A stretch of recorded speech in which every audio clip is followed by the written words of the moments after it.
Halo everyone, kami mahasiswa dari Universitas di Kubang, Semarang, program studi manajemen. Kami kelompok 8 yang beranggotakan Yasinta Mona dengan NIM 200551 3039. Yang kedua ada Sagita Fitriantina dengan NIM 200551 3052. Yang ketiga ada Friska Susiana dengan NIM 2205516019. Kami akan membahas tentang strategi pencapaian standar mutu dan pengaruhnya terhadap hasil penjualan di pasar Eropa. Penelitian ini bertujuan untuk mengetahui penerapan strategi pencapaian standar mutu dan pengaruhnya terhadap hasil penjualan kayu di pasar Eropa. Pendahuluan. Perusahaan harus mengetahui jenis produk yang dapat dipasarkan di negara sasaran untuk dapat memasarkan produk di luar negeri. Setiap negara memiliki standar mutu berbeda dan bermacam-macam. Nah, pada penelitian ini contohnya seperti legalitas bahan baku yang digunakan. Beberapa strategi yang dilakukan untuk menetapkan pencapaian standar mutu seperti pembelian bahan baku legal, melakukan uji laboratorium produk jadi untuk mendapatkan sertifikat IN, dan pemilihan bahan pembantu lem dan cat yang memiliki sertifikat keamanan dan kesehatan. Selain itu, kedisiplinan menjalankan strategi berpengaruh pada mutu produk yang dihasilkan. Landasan teori dan hipotesis. Definisi strategi kualitas adalah segala sesuatu yang mampu memenuhi keinginan ataupun kebutuhan. Sedangkan untuk mutu adalah melakukan hal-hal yang tepat dalam organisasi. Pada langkah pertama atau sebelum pelaksanaan, membuat dan memperbaiki kesalahan mutu menurut ISO 9000/2000 adalah karakteristik yang melekat pada produk, mencakup persyaratan. Nah, ini menurut Suwardi 2003. Karakteristik produk antara lain terdiri dari yang pertama, karakteristik fisik seperti handphone, mobil, dan rumah. Yang kedua, karakteristik perilaku seperti rumah sakit dan perbankan. Yang ketiga adalah karakteristik sensori, yaitu minuman dan makanan. Standar mutu adalah kesepakatan-kesepakatan yang telah didokumentasikan terdiri dari spesifikasi-spesifikasi. Tujuan untuk memfasilitasi perdagangan, pertukaran, dan analis teknologi melalui A. Peningkatan mutu dan kesesuaian produksi pada tingkat harga yang layak. B. Peningkatan kesehatan, keamanan, perlindungan, lingkungan, dan pengurangan limbah. C. Kesesuaian dan keandalan interoperasi yang lebih baik dari berbagai komponen untuk menghasilkan barang maupun jasa yang lebih baik. D. Penyederhanaan perancangan produk untuk peningkatan keandalan kegunaan barang dan jasa. E. Peningkatan efisiensi distribusi produk dan kemudahan pemeliharaan.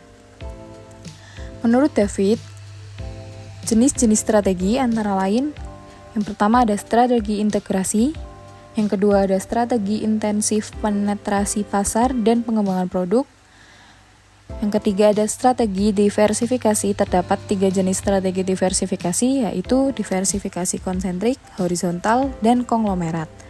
Yang keempat ada strategi defensif dalam mempertahankan posisi perusahaan terhadap pesaing.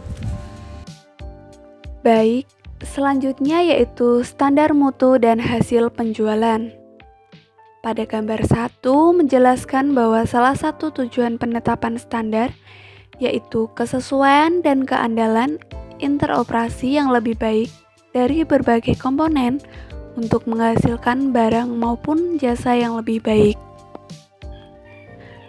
Barang jadi yang bermutu atau sesuai dengan standar mutu akan menjadi pilihan konsumen. Karena konsumen ingin mengambil manfaat dari barang atau jasa yang digunakan.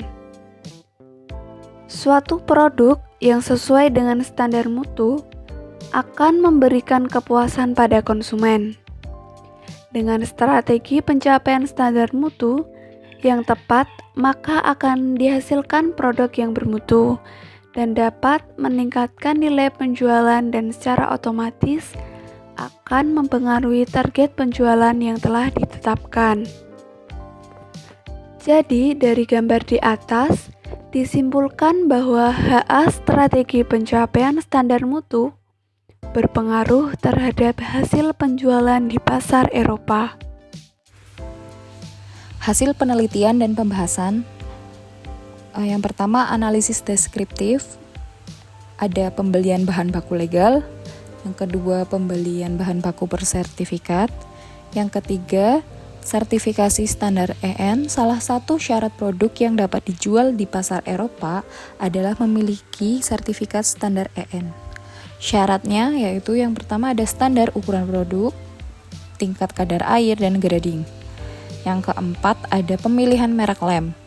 Lem adalah bahan pembantu utama dalam pembuatan produk seperti multi-layer flooring, finger joint, laminate, dan post. Salah satu syarat produk yang menggunakan bahan pembantu lem yang akan dipasarkan di Eropa adalah lem yang digunakan harus memiliki sertifikat 3H. Yang kelima ada pemilihan merek cat. PT Sengfong memperhatikan kesesuaian produk dengan standar internasional dalam pemilihan cat. Produk cat yang digunakan harus memiliki sertifikat ECO dan 3H.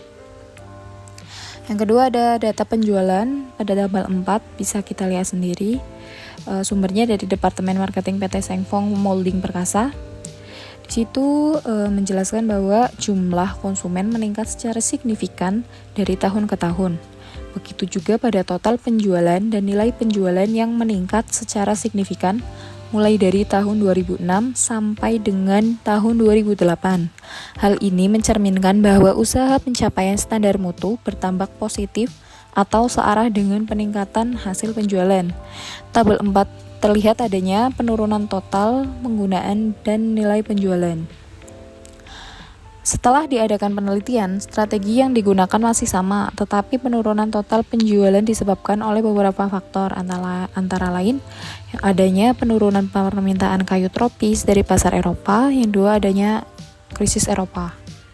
Selanjutnya, penelitian mengenai strategi pencapaian standar mutu dan pengaruhnya terhadap hasil penjualan pasar Eropa pada PT Sengfong Molding Perkasa menunjukkan bahwa dalam strategi pencapaian standar mutu yang dilakukan antara lain pembelian bahan baku legal, pembelian bahan baku bersertifikat, sertifikasi EN dan standar mutu untuk produk yang dipasarkan di pasar Eropa. Pemilihan lem yang sesuai dengan standar internasional, pemilihan cat untuk finishing sesuai dengan standar internasional. Kedua, pengaruh strateginya terhadap pencapaian standar mutu dan hasil penjualan di pasar Eropa. Hasil analisis menunjukkan bahwa strategi pencapaian standar mutu berpengaruh positif terhadap hasil penjualan di pasar Eropa. Produk yang memiliki standar mutu yang baik dapat meningkatkan hasil penjualan. Permintaan produk sendiri dari bahan baku yang bersertifikat semakin meningkat dari tahun ke tahunnya. Kesesuaian produk dengan standar EN juga menjadi poin penting penerimaan produk di pasar Eropa. Strategi yang digunakan PT Sengfong untuk mencapai standar mutu pasar Eropa sejak tahun 2006 masih terus dijalankan sampai sekarang. Produk yang bermutu akan memenuhi harapan konsumen, mampu menciptakan kepuasan konsumen, dan mempengaruhi konsumen untuk melakukan pembelian ulang secara otomatis akan meningkatkan nilai penjualan produk. Melalui peningkatan nilai penjualan produk, profitabilitas perusahaan juga akan meningkat. Kesimpulan.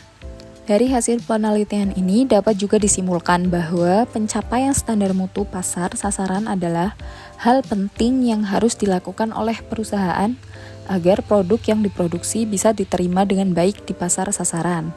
Akan tetapi, dari penelitian ini dapat dikatakan bahwa pencapaian standar mutu bisa meningkatkan hasil penjualan dan manfaatnya dapat dinikmati di tahun-tahun berikutnya.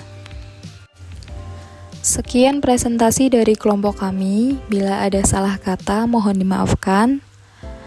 Terima kasih. Wassalamualaikum warahmatullahi wabarakatuh.